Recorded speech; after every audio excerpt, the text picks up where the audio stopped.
My Book Real Growth is being launched in the next few weeks. So if you're interested in getting your copy, you'll get the insights from the leaders of sport, rehabilitation and business. So click the link below and I hope you found it useful. So today we are in Greenwich and we've come to see Vanbrugh Physio, which has recently been acquired by Kinetico Health. So I'm looking forward to hearing from the guys, Darren Higgins, who's owned the practice until recently, and also meeting up with Yoni and Claire from Kinetico Health. So here it is. It looked great from the outside. So let's check it out. Let's go.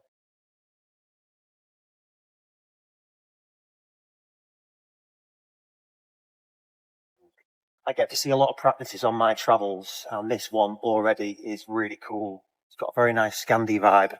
So let's go meet the guys. Darren, how you doing? How you doing? Welcome. Come in. Thank you very much. So give us the tour. Yeah. So this is our reception area with our lovely reception team, and this is where we greet our patients when they first come into the clinic, and then we take them down to the waiting area, which is down this way. Perfect.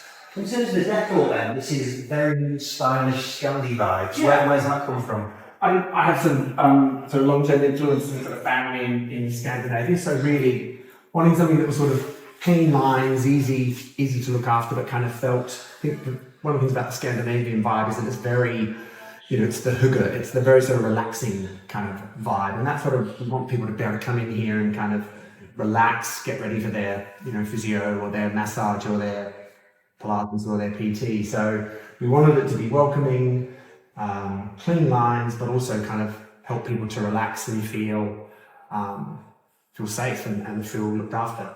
This is our piece de resistance. We've kind of brought the outside in, so we've got a moss wall that we kind of invested into. So it's just kind of make people feel comfortable. Very cool. Yeah, great. Super. So very important piece of kit here. Almost the most important piece of kit in the clinic is our coffee machine. So all of our treatment rooms are down this side here. We have 4 on the ground floor, and then we have 4 on the mezzanine. And then this is probably one of the main attractions of our kind of gym here. That when we built the clinic, this space was just a shell. So we really just had a blank canvas to do whatever we wanted. I was fortunate, one of my patients at the time was a sort of a high-end architect. So I gave him the brief, and we went through a sort of series of drawings, and this is sort of what we came up with. So what was it before then? It was an empty shell. Right. So you don't get the opportunity in London to work with a space like that. So one of the challenges was trying to find a space that we felt could work. Luckily found it. It was empty, vacant, and the rest is history. Yeah, this is really impressive. I mean, in any part of the country, having a really nice rehab space and really well kitted out stuff, it's impressive. Yeah. So in terms of doing this then, so you're starting from scratch, how do you budget to create something like this? Because it's a massive investment. Yeah, it was a massive investment, and really we stretched ourselves. My husband and I both invested in the build, but we decided that if we were going to build it, let's do something that's going to be, stand the test of time. But also, one of the benefits is that once patients join the practice, we really can look after them ongoing. So we've got PTs that come in here, we've got kickers, so they really don't have to go anywhere else for their kind of rehab and their care. And people often come back and they use our other services, like our soft tissue therapy service, our Pilates, PT, all of those things. So before we built this, we often had to refer out. So we would refer to a Pilates clinic or a massage, not massage so much, but we were referring out and kind of losing that contact with the patient. And that's been a real benefit. People often say, I just feel really cared for, you've kind of got me. Yeah. Which I think is really, really important when accessing other healthcare services, public healthcare services is really challenging now. So patients really appreciate that we've gone the extra mile, I think. And what were you doing prior to this then? So we had a clinic, a little clinic down the road, was in the Victorian shop front. So So it was 4 treatment rooms, 3 of them were downstairs. You had to sit on the bench to kind of do a shoulder assessment because the ceilings were low. We had no rehab space, no treadmill, no nothing. You know, we had to take them down the back of the practice and run down the back alley if they wanted to go to a running assessment. So really, what we've been able to offer our patients and our clients has just, expanded so much. Yeah, that's really cool. Can we have a look at some of the treatment rooms? Yeah. Let's go over this on. Oops, might have the light on. So these are our consultation rooms. Again, sort of minimalist design, not too much kind of stuff on the benches, but everything we need is kind of in the cupboards here. We've got full-length mirror, we sort of got the space to be able to kind of assess, do our manual therapy, do a thorough assessment. But then if we need patients to move more, then we can take them into the gym. We often take patients up into the clinical Pilates space, which you'll see in a sec. Again, if we just want to see how people are moving. So we've got the best of both worlds. Yeah, that's really good. How many rooms have you got? We've got 8 rooms. So again, we're lucky we've got one on 2 floors. So we've got 4 down here and then 4 stacked up on top of us. So 8 consultation rooms. So in terms of like when you're expanding from that previous setup that you had, like what gives you the confidence to say, right, we need a setup like this?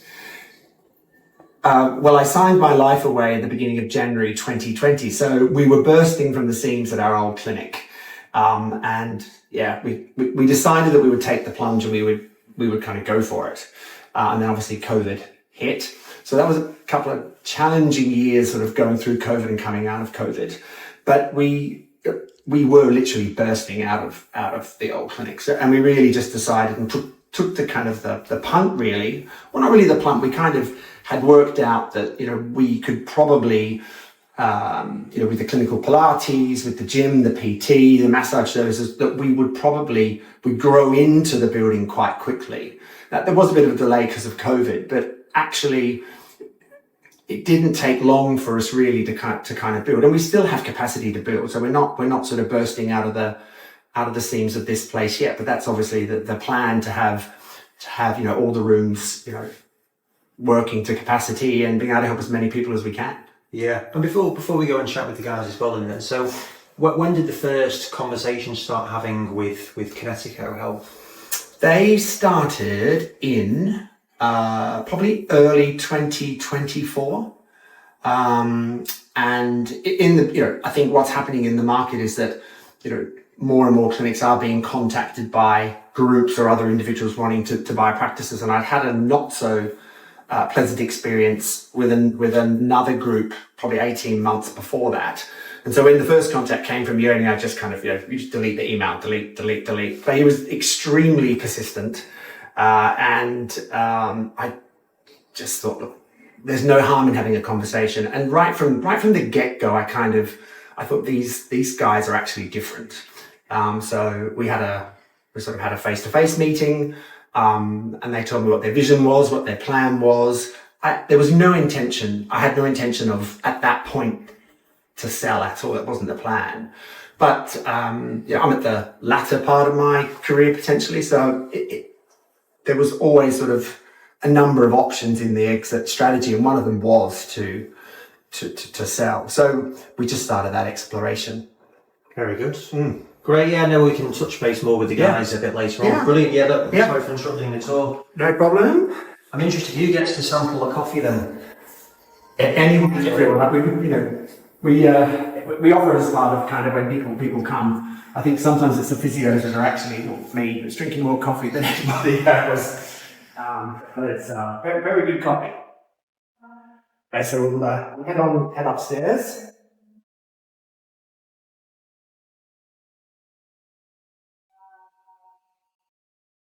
So similar format here, or 4 treatment rooms on the back wall. In there is where I hide. That's my office. And then one of the great, lovely features of the design was that actually they put the window in here. So it brings a little bit more natural light in, but you can just you can see what's going on. It's it's quite nice. It just gives you another perspective of the clinic too, and obviously we've got the logo up on the wall there. So now it's a great setup. It really does feel you've got really great space, hasn't it? Yeah. I mean, that was the benefit of having an architect design it. That came at a cost, but I think the quality of the build is sensational. We're 5 years in this space next month.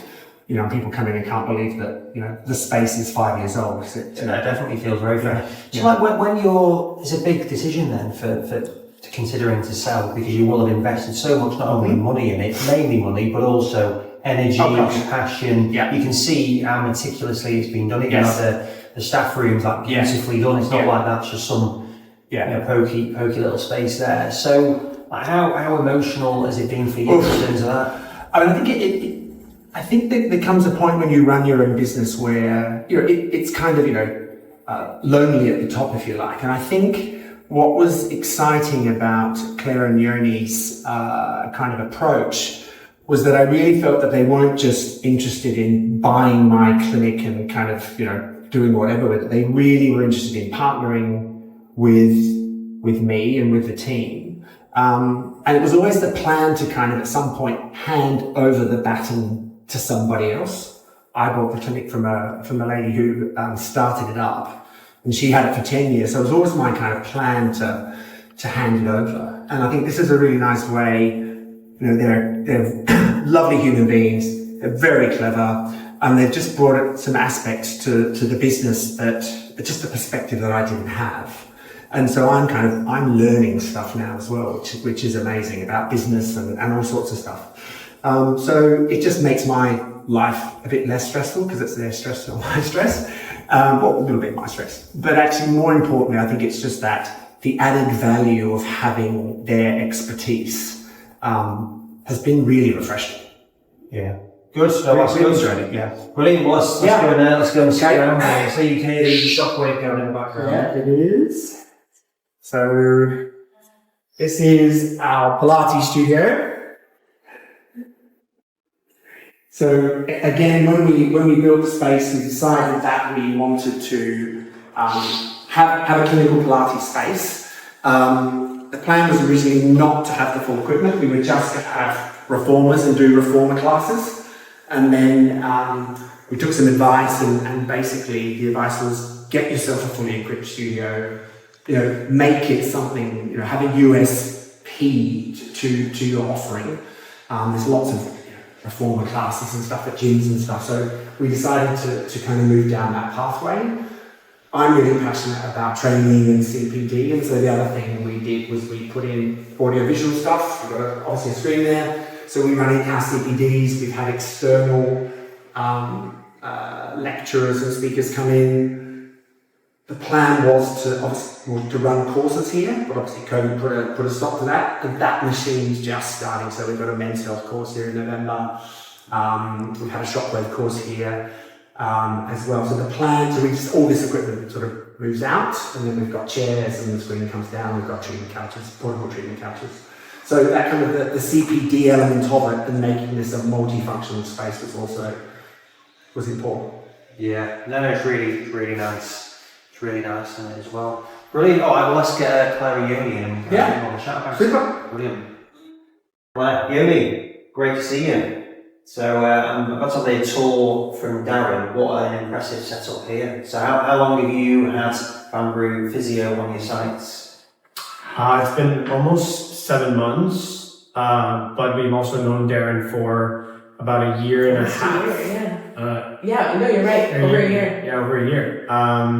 We feel right at home whenever we come to the clinic, to be honest. So it's been interesting. So Claire, you and I have met a couple of times now. Yeah. And same with you, Yoni. I'm really intrigued by Kinetico Health and how you got started. So Claire, can you just give me a quick insight as to how the company started? Sure, we get asked this a lot. I was a patient at a few different clinics, so I was having neck, back, ankle issues, kind of come in niggles that start to creep up on you in your mid-30s. And all the while, Yoni and I were looking for kind of collectively, he's one of my dearest friends from business school, we were looking collectively for something more entrepreneurial to do, something worthwhile to do with our lives. I was a patient. I realized very quickly how fragmented the market was. There were very few groups of any scale, and there was a lot of opportunity to help patients like myself learn more about where to get great care. It was also my first time accessing healthcare kind of in the UK and outside of the NHS. And so for all of those reasons, it kind of sparked a bit of an insight in us to dig into this industry more into greater detail.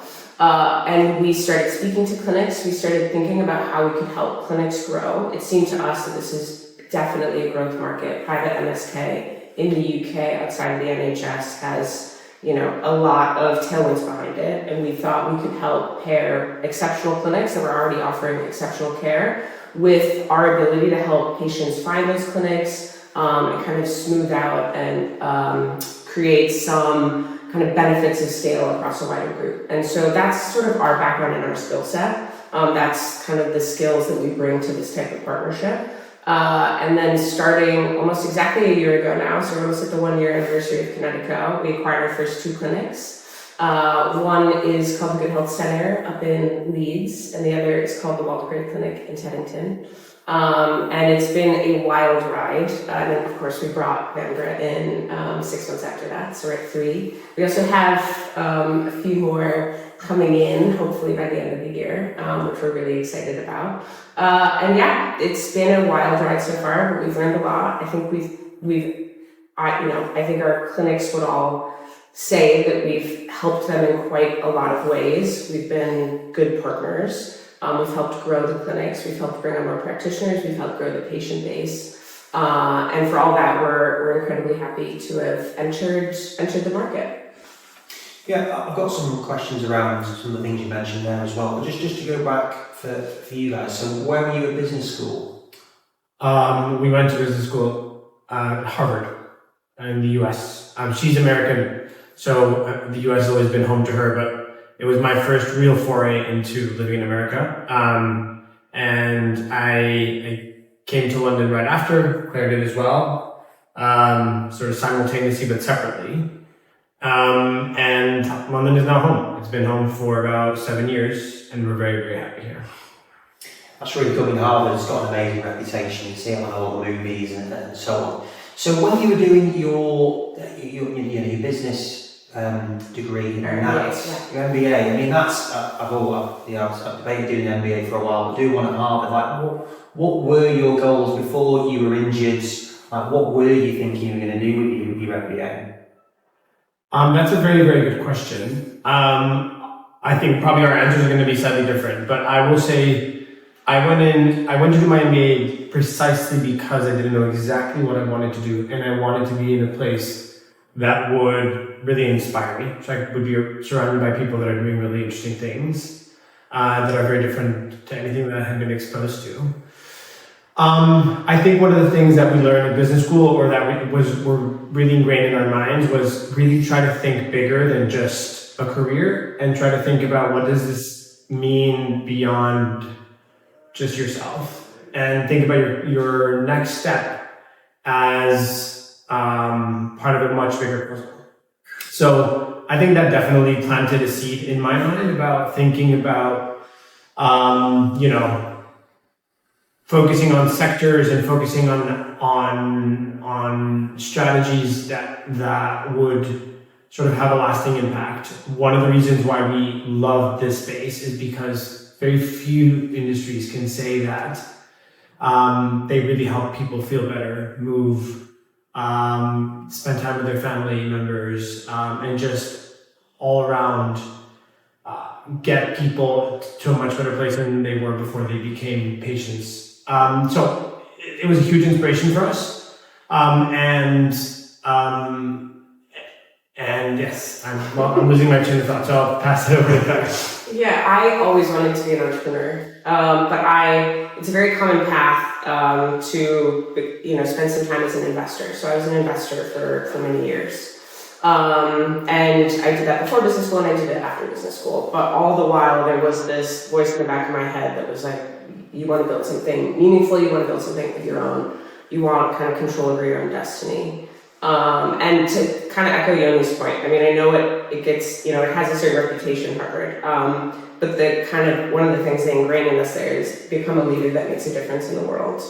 And so we definitely, when we kind of wanted to pair entrepreneurship, we wanted to pair it with making a difference. And so we get such wonderful feelings from the positive Google reviews that we read of patients, that have been changed by our practitioners. It's so wonderful. We actually also do, we do time on the reception desks at our clinics. We call it receptionists for a day. And we learn so much. We see the happy faces. We see the importance that our clinics play in the community. And it gives us this like warm feeling and satisfaction and fulfillment and joy that we didn't ever get remotely close to when we had our more corporate careers. So it's been an excellent opportunity for us to kind of satisfy all of our goals. 100%.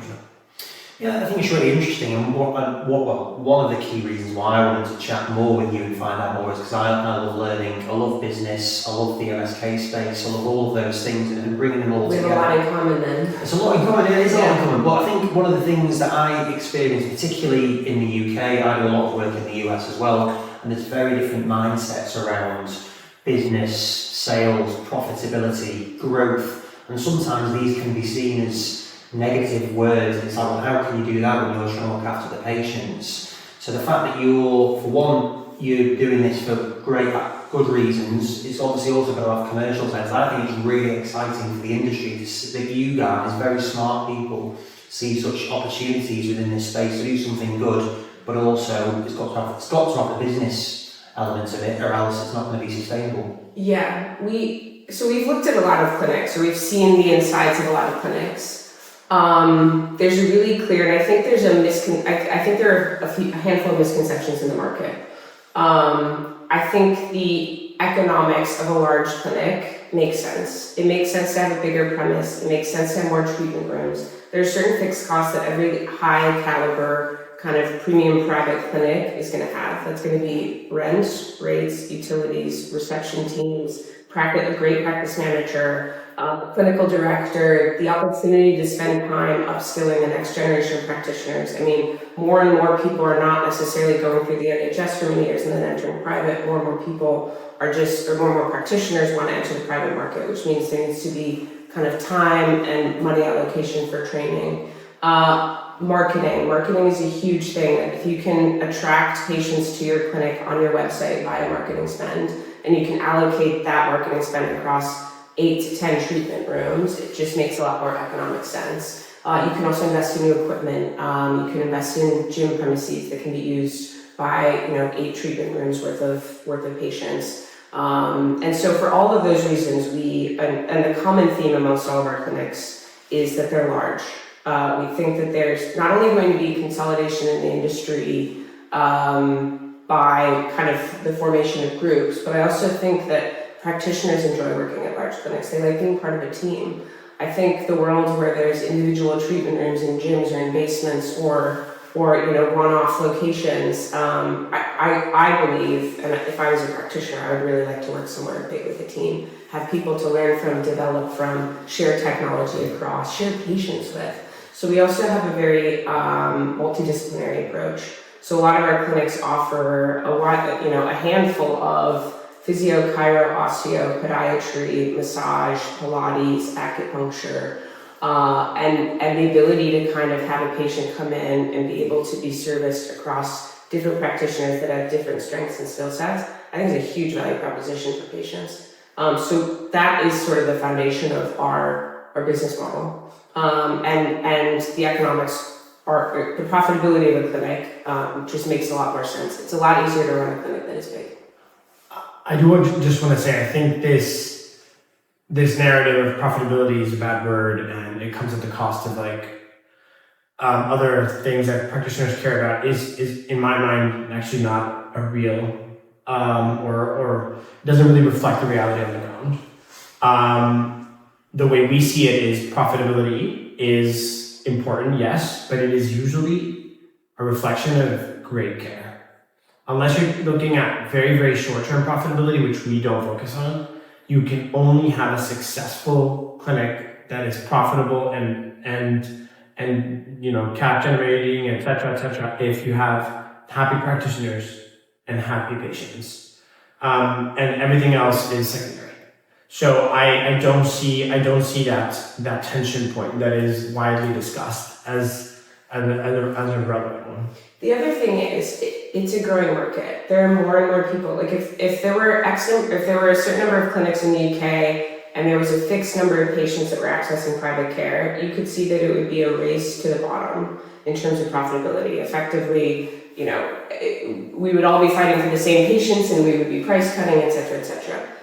There's a growth market. There are more and more people entering the market. There are more and more patients to help. So the more successful the business is, the more money it has available to spend on marketing and equipment and paying their practitioners well. All of this will allow for more and more people to receive the care that we want to provide them, that they're really no longer able to access through the NHS. And so profitability is, in our world, it's not a dirty word, but it also is what is needed to build a sustainable business that will be able to help people. Yeah, no, I think it's really interesting, and I do find it very exciting that you've obviously got a lot of analysis that's gone into this and looking at the market, numerous opportunities that could have been done, and you picked this one, which I think is really exciting. And so you mentioned a few things that you look at in terms of size, etc. But what are the other things when you're targeting who you wanting to bring into the group? How do you do that? I'm sure it's not just based on the size or the location, etc. So a few different things. One is we need to feel like we are able to establish a great relationship with the owner of the clinic. Ultimately, this only works if we and the clinic owners, sellers, get along very well, trust each other, and know that we are on the same page. That's number one. Number two, and it's not as evident at first, is the reputation of the clinic from a patient's perspective, but then also the reputation of the clinic from the practitioner's perspective. Because again, we really do believe in this virtuous cycle of if you have, if patients are happy, practitioners are happy, then the wheel keeps moving. And so we try to assess that. It's a bit harder, you can imagine, to assess happiness. But we have gone creative in figuring out whether a clinic is actually successful at doing that or not. Because some of the numbers that you see might be, at least the superficial numbers can mask what's underneath. And so we really try to focus on things that go beyond just the financials. Yeah, anything to add to that, though? Yeah, we've kind of danced around it, but we're not clinicians. Yeah. So we can't come in every day and treat patients. We bang on, we use the word partner quite a bit, we use the word bang on a lot. We bang on about being partners with our sellers, but it really is, again, as Andy mentioned, the only way that this works. So we partner with people that have exceptional reputations, that have built great clinics. There is something, if a clinic reaches a certain size and has managed to sustain a certain number of treatment rooms and service a certain number of patients every week, that's typically a very successful clinic. It's hard to get to be big and have a great reputation without being a really great clinic. So we are always looking for people that are great at what they do, great at building teams, and great at creating an environment that patients want to come to.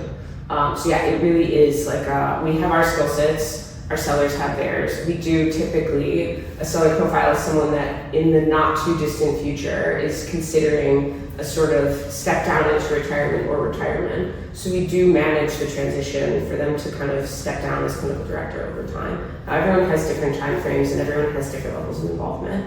And we do help them achieve that, which is another thing that we do. But at close, when the clinic joins our group, we work so closely with our clinical directors to help kind of achieve some of the things that they've always dreamt of for their clinics, but maybe haven't been able to do on their own, or visions, or hiring new practitioners, or expanding service offerings, investing in different technology. We've done renovation projects for clinics. We've done we do brand new WYSI websites for all of our clinics, which is always fun. We call it Shoot Day, which is always such a treat. So we very much work hand in hand, and it is it's been so special for us. It's such a pleasant surprise to become such good friends with all of our sellers. They've become, we're very, very close. We feel a very deep attachment, and we don't take their trust in us lightly at all. So yeah, Darren mentioned that you came in the website was one of the first things that you looked at. Yeah. And I mean, how do you find that is received by people that come in terms of like Darren, who's run the business successfully, looks amazing, and then it's their business, it's their child, it's all of that bit. So how have you found people responding to that? Is the question how we found people responding to the fact that we make some changes? Yeah, so you come in and say, right, this he's doing. I won't use the words that Darren used, but it's he said that he needed upgrading. You're asking if we've offended anyone. No, I know what it's like if people say stuff about your business. Yeah, it's very personal, isn't it? So how have you found that? Well, it's a very, very good question. I like to believe that we always like to differentiate between everything that is clinical and everything that is not. I think that's what Claire was alluding to when she mentioned that this is a partnership. Everything that is clinical, we do not voice an opinion on because we are not experts in the topic. So how patients are being treated, what course of treatment is needed, how often they need to come, and things of that sort are things that we just don't get involved in. Even assessing new practitioners that wanted to come and work here will have like very high level opinions, but we stop very quickly and say it's up to the clinical staff, the clinical director, etc., to make those decisions. On the things that we do get involved in, I would hope that it's not a very offensive thing because we try to really do things that ultimately are helping the clinic grow. So if we work on a website, it's because we have experts that work with us that help us assess whether a website could bring in more patients. And ultimately, we have to think about what is it that we're bringing to the table, right? And there are a few different things. One of the things that we need to be able to bring to the table is to help the clinic bring in new patients. It's up to the practitioners and it's up to the clinics themselves to make sure that the patients are getting exceptional treatment and doing everything they can for patients to want to come back if they ever need to come back. But it is also our responsibility to make sure that we bring in new patients, that we make the clinic as visible as possible, that those that don't know about it know about it. And in order for us to do that kind of thing, we do have to go in and make some tweaks, whether it's to the practice management software or to the website. But we really do sort of try to stop at the point where anything clinical is involved. There is also this concept, I know, and this is also a bit of a faux pas in the industry, but it is healthcare, but it's typically a consumer, a private individual who's making the choice to come and receive care with us. So it is a consumer, we need to offer a consumer value proposition. They're typically, obviously we do have exposure to insurance, but people are oftentimes dipping into their own pocket and spending this money on something that they could spend on a play, on a dinner, etc., etc. So we are competing with those things. What we want to do is make sure that as a clinic we present ourselves as an attractive place to go and receive care. And there's obviously clinics in the industry that don't necessarily do the best job of portraying themselves publicly and rely more on word of mouth. But the world is changing, the industry is changing, more and more people are finding us online. So I think it's kind of the first thing we do whenever we bring on a clinic is really make sure that the clinic's outward perception, which is again increasingly online, on websites, on Facebook ads, etc., is reflective of the quality of the experience that you get. I mean, we've seen so many websites that are 10% as great as the actual clinic is when you walk in the door, and that just seems like such an injustice to that clinic and the practitioners that have chosen to work there. We also like to come in and show very quickly that we're helping grow the clinic and helping add value. Website is a great way to do that. So it's a very visual representation of what we do behind the scenes. It's also a humongous project. It's an extremely heavy lift. It takes months, but it's also something completely that we can take off the plate of the clinic and we can move it forward significantly faster. So one of the practitioners at our first clinic asked the practice manager, what's different now that Claire and Yoni are here? And she said what used to take, what used to take one of our sellers 3 months takes them 3 weeks. We just have more time and resources to allocate to some of these strategic projects. A website can take a clinic a year to get up and running. We push very hard to move it in kind of the 3-month range. And again, it's just a demonstration of like behind the scenes, there's people working to help make this the best clinic it can be. It's a delicate dance. We need to make sure that on the one hand, we're not disrupting anything that is critical at the clinic. That practitioners that come, patients that come, feel like nothing really changed. But at the same time, we need to make it so that things do change slowly in the positive direction. So it's a bit of a dance, right? And it's a balancing act. I think we've probably been, I don't want to, what's the word? Yes, yeah. I'm not really good at English expressions. But I do think we've done a good job. And I think, I also measure our success in sort of how much we've managed to grow the clinics. And when you look at the first 3 clinics that have joined the group, and you look at sort of the annualized figures for those clinics, we are growing double digit, well into that. And it's not obviously all us. There are a lot of different factors. There are our partners, there are our practitioners and whatnot. But it also is sort of an evidence point that what we're doing is ultimately helping everyone. And for most of the people that work at the clinic, it's I like to think it's not really disruptive at all. Yeah, Darren did say you had 5 new patients here this morning, so the website's obviously much improved, so we're well done with that bit of it. And how have you found it? You mentioned you're non-clinical, you come in, you've not got English accents. How have you been received when you're outreaching to... You know what, it's very strange. There's a lot of foreigners that have started private MSK clinics in the UK, so actually we find ourselves in good company. Of our 3 first clinics, none of them are kind of purely British. So that's been interesting for us. Look, I think we come in incredibly humble. We come in wanting to learn. We now have 3 great clinics, which are, very important pillars of their community. There's, we see thousands of patients a year across all of the clinics. A combination of the 3, we're already at almost 30 treatment rooms. Yeah, 30 treatment rooms, which in the UK is a relatively big group if you look at it on a treatment room basis.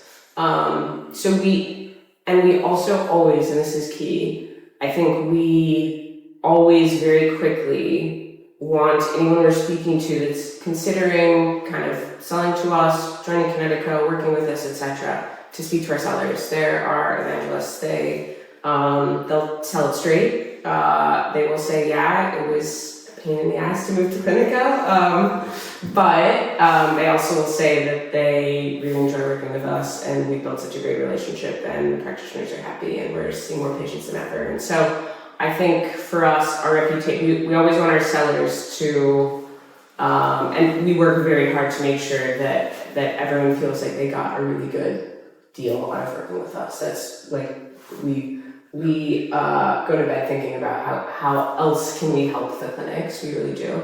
But we want our sellers to be kind of our front line and answer any and all questions. Because I know it's a really emotional decision. This isn't like, I'm thinking about switching internet providers, or I'm selling a house, moving to another house. Like it's a really emotional decision. It's oftentimes people's life work that they put in for decades, and they have to trust that we're going to be good stewards of not only the clinic, the reputation, the name, the team, all their patients, that we're going to be, nice to work with. All of those things are really important to us. So we do spend, and it's usually a very long process, I will say. Despite us wanting it to be shorter, it usually is a very long emotional process. People need to speak to their friends, speak to their advisor, speak to their partner, get comfortable with the idea, speak to our seller, spend more time with us. We do a lot of lunches and dinners and drinks, and this is a people business, and then our business is also very much a people business. I find we haven't. I always worried that we would struggle with that we're not British, but actually we're amongst a lot of non-British people in the private MSK space. So I think it's been a very warm welcome, I would say. Good, glad to hear it. That's excellent. And so, Yumi, like, where do you see this going? Like, not just for Kinetico Health, but where do you see the private MSK space in 5 years' time?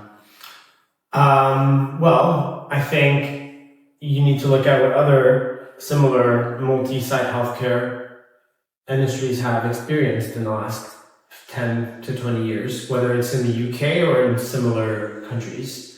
I think there will be a drive towards consolidation. I think there are a lot of benefits to that. And you know, what used to be probably 2 or 3 treatment rooms in a basement somewhere is going to have to be it's going to develop into something much more professional. There are going to be a lot of benefits to being part of a group. Claire was alluding earlier in the conversation about the types of investments that only bigger clinics and bigger groups can make. And that is going to be one of the driving factors to determine whether a clinic is offering the best care or not. And I think for a lot of people that have clinics now that are, you know, contemplating a move in the next few years, the real question they have to ask themselves is understanding that there will be consolidation, what kind of home do they want for their clinic, right? And I think we really prioritize making sure that Kinetico is always perceived to be an incredible place for the best clinics to find their ultimate home in. And I do want to emphasize that we do look for the best clinics, right? We want to be the best group, but the clinics need to be the best clinics. So we've looked at the market very broadly, and we've looked at a lot of different practices, and the reality is we try to focus on those that have long histories, incredible reputations, pillars in the community, etc., etc. And I think to the extent we continue to do that, it'll be the kind of group that we always anticipated building, just really premium, not in some of the more negative connotations of the word, but more sort of a place where people know that they'll get exceptional care. Very good. Great. Well, look, guys, really impressed with what you've done. This clinic's amazing with it. I've not been to the other ones yet, but I'm looking forward to doing so. And I'm looking forward to seeing where your stuff goes. So, well done for getting this far. Thank you. Thank you so much. It was great. Thanks for letting us tell our story. Yeah. Pleasure. Very kind of you. Thank you. So, Darren, thank you for joining. We've had a good chat with both of you individually. Yeah. I'm intrigued to know now. Just give a bit of an overview as to the journey from starting. I know we touched on it a little bit earlier on, but how have you found working with the guys? Truthful or? Whatever way you want to do. No, I think, you know, as I said out there, I had been approached a couple of years ago by a group that was doing a consolidation exercise, and the whole process was fairly torturous. I kind of felt invaded, really, and it wasn't a very nice process. And obviously nothing came of it. But I think right from the get-go, what these guys have said before, because I was sitting out the back, kind of, smiling away. It is true that what their mission is exactly as they've described it. One of the things when we were going through the process was kind of, what is it going to be like? I've been the boss for 30 years, right? So suddenly having people I have to work for. So there was this kind of, are they going to come in? What are they going to do? And they have been absolutely true to their word. And there's some drinking, which is fantastic, and socialising, which is great. But it is a partnership. They have added incredible value to the clinic. The website is amazing, and it's really those things that you don't think about when you're sort of in the depths of being the clinical director. It's little nuances about sort of scheduling and kind of the marketing and promotion stuff and things like that, and just the logistics of running a clinic. I've done things the way I've done things because that's the way we've always done things.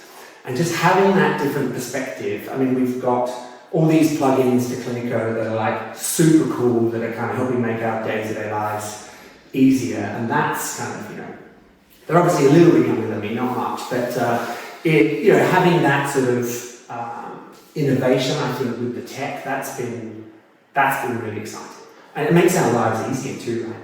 Can I just add something? Because I don't give us as much credit as I give the fact that because we're in a group, we actually can see how different clinics do different things.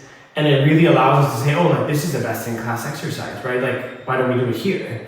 Or like, look at the technology that they've implemented in this other clinic. Like, how can we incorporate it? Or, you know, the different service offerings that, you know, we learn about as we grow. And I think a lot of the stuff that we try to bring, you know, that Darren was mentioning, you know, some of it, fine, might come from our own sort of background and experiences, but a lot of it also comes from the fact that we learn from the other clinics, which I think is really helpful.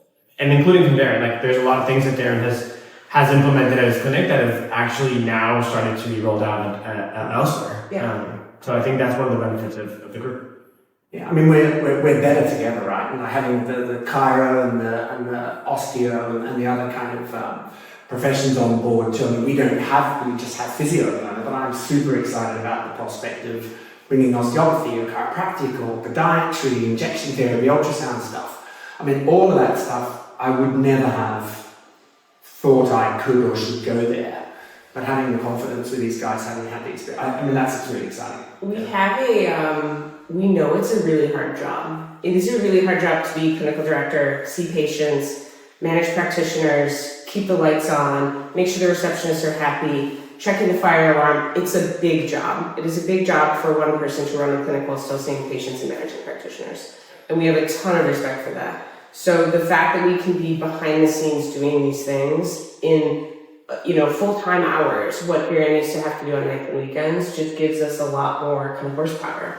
And we can move things forward more quickly, and we can invest in like testing different technology. And so far, I think it's been great. And the leveraging of the different best practices, as you already mentioned, across the clinics has been transformational. Most people, as you said, just have been at their clinic and doing things a similar way for decades. So to have eyes opened, make connections, share kind of systems, and even sometimes practitioners, I think it's a huge opportunity to build a kind of a real network in the sector as well. I would say that's what it feels like is building. Like we were clinic number 3, Yeah. and then there's some others in the pipeline, and that's like I feel really excited about kind of who's the next little brother or little sister that's kind of coming on board. So it's very, very exciting. I'm intrigued for your mindset, Darren. Like you've been running a business, I know how stressful that can be, as well as doing the actual job, and that's what it is sometimes, isn't it? You've got all that behind the scenes. So how's your mindset been post acquisition? I've been very much more chilled out. I would say I go home. I think the first couple of months was really difficult. Not from working with these guys, because that was a dream, but it was I get home from work on in the evening or on the weekend, and I get up and go, what am I going to do? Like I could actually sit down and like chill out, have dinner, have a glass of wine, watch some TV. So I think there's been a definite, a big load has been taken off my shoulders. Obviously this is a new build and with challenges with COVID that I talked about before.